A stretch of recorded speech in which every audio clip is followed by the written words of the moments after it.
Fala galera, beleza? Bora aí para mais uma videoaula aí sobre os conceitos básicos de mecânica quântica, do curso de física dos semicondutores. Na aulinha de hoje vamos falar aí do elétron não interagente. Nosso objetivo nesta aula é a gente revisitar aí a solução da equação de Schrödinger para o caso do elétron livre, né? Ou potencial V aqui, ó, igual a zero. Tranquilo? Então, veja o seguinte, antes de mais nada, eu só quero deixar claro que esse potencial V igual a zero é porque é o caso mais simples aí a se considerar, tá bom, na equação. Mas, na verdade, né, o caso aí do elétron livre, ele está, na verdade, significando que a gente está considerando que não existe forças sobre o elétron. Então, quando a gente considera que a força resultante sobre o elétron ela é nula, na verdade a gente está falando aí de um potencial constante, tá bom?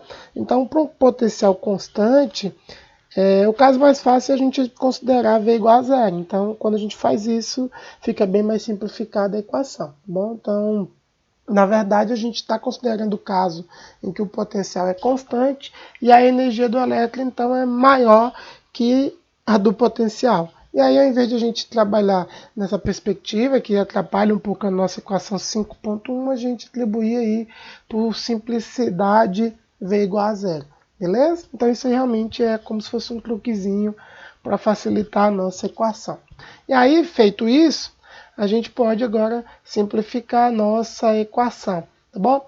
Uma coisa importante, volta aí os vídeos, olha aí no nosso card, a gente já discutiu que como o nosso potencial de interesse aí, ele vai ser atrelado para forças centrais, a gente só precisa se preocupar em resolver a parte espacial da nossa equação, né? Porque a parte temporal já estava resolvida, tá bom? Então vamos aí focar na solução rapidinho dessa equação diferencial para o caso V igual a zero e vamos ver o que isso fala para a gente. Tranquilo? Bem, essa equação diferencial ela é bem simples de resolver. A proposta de solução comum que a gente utiliza, né, é uma exponencial de uma constante lambda aqui, que vamos chamar de lambda vezes x, tá certo? E quando a gente substitui, então, a equação 5.3 na 5.2, a gente pode derrubar aqui, né, ó, derivada segunda cai duas vezes o lambda ao quadrado, exponencial de lambda x mais 2mh cortado, e aqui a própria função φ, né, que é o e lambda x, tranquilo? Podemos colocar aí, ó, o e em evidência. Colocando, a gente vai ter essas duas parcelas e o exponencial. Como a gente está igualando a zero, vamos lembrar aí rapidinho que essa expressãozinha aqui de exponencial só vai a zero quando isso aqui vai para menos infinito aqui na potência. Então tem que ter um x muito grande e negativo. Então, como eu quero considerar isso aqui ser verdade para qualquer valor de lambda, né? E para qualquer valor de x, aí vamos pensar assim, qualquer valor entre aspas, né? A gente quer saber qual valor de lambda isso aí é verdade, a gente simplesmente impõe que essa primeira parte aqui seja igual a zero. É a maneira mais fácil. E aí a gente obtém os valores de lambda colocando lambda ao quadrado igual a menos 2m sobre h cortado ao quadrado vezes e, que dá um lambda igual a mais ou menos raiz de menos 2m h cortado vezes e. Tranquilo?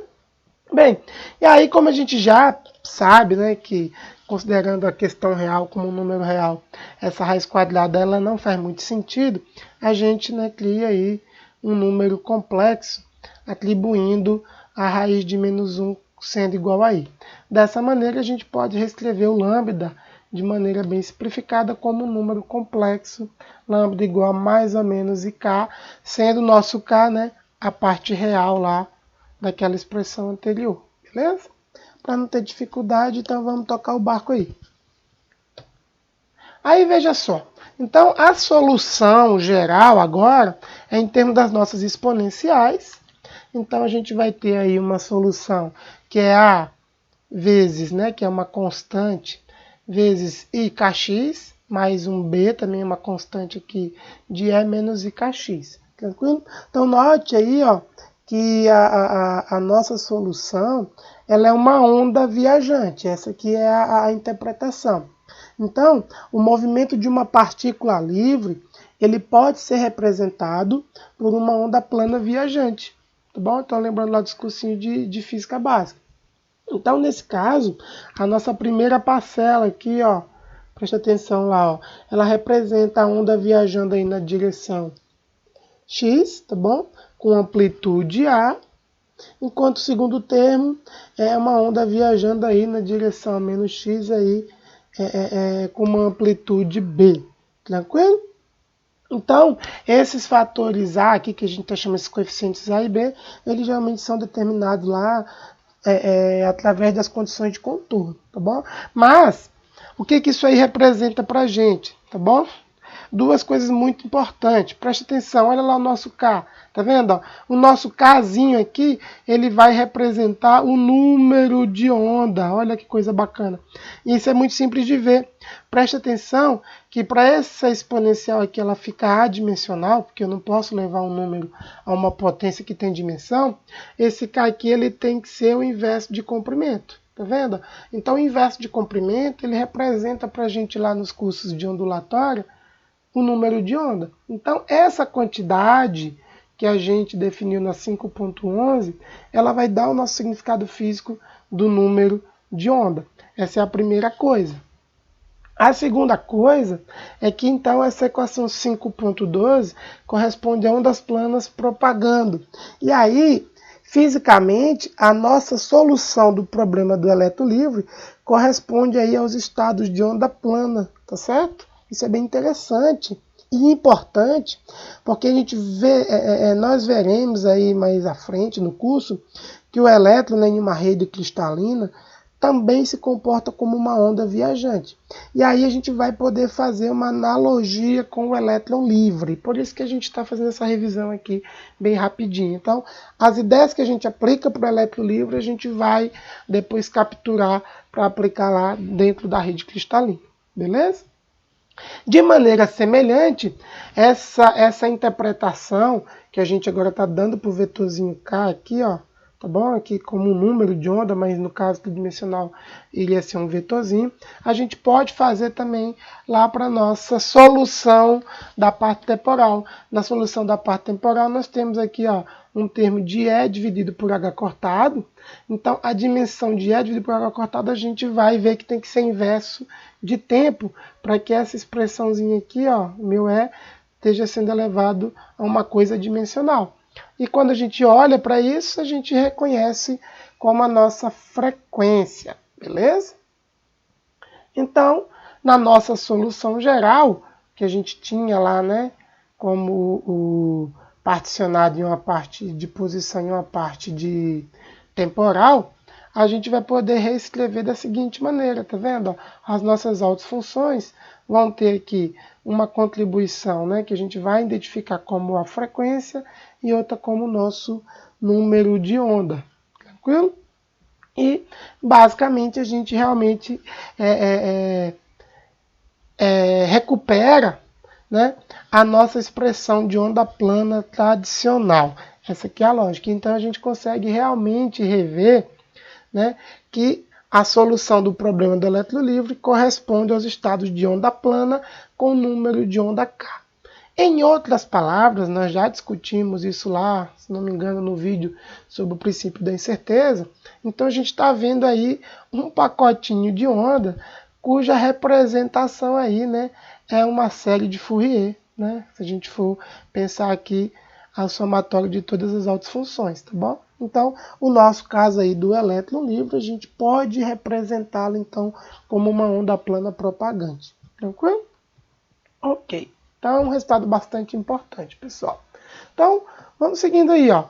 Uma segunda coisa importante, agora que a gente reconheceu o elétron, né, como uma onda plana propagante, é a gente então entender que uma vez que a gente tem ali agora um número K de onda, né, bem definido, então a gente vai poder relacionar isso com a equação de de Broglie. Isso é bem fácil de fazer, porque a gente já está assumindo, no nosso caso, quando a gente pega nosso V, o nosso potencial igual a zero, nós estamos assumindo então que esse elétron,